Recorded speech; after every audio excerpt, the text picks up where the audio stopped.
Well, Clive Hinchliffe from Farming UK and Ranger magazine. If we just talk about bird flu at the moment, which is the big issue at the moment, come the end of February, if birds stay in houses, they will lose their free-range status. It's estimated under the proposals at the moment that 25% of the English flock will remain in houses.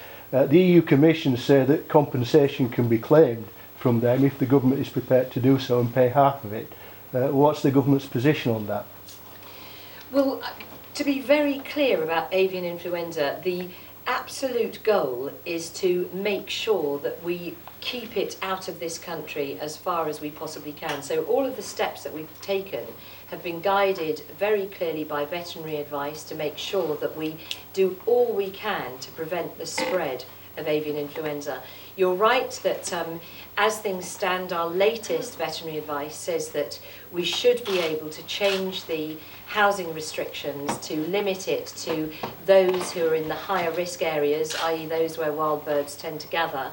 And what that will then mean is that those flocks will need to be either continue to be housed or can be outside under netting and with very strong biosecurity measures and so on.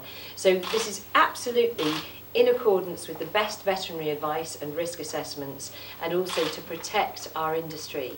In terms of the prospects for those who are forced to continue to house poultry for the good of the entire sector, we will be looking at what, if there is anything that we can do to help further support them in the weeks ahead. But we will go in terms on of the compensation? advice. Well, we will always look at all of the opportunities that are there to support our industry.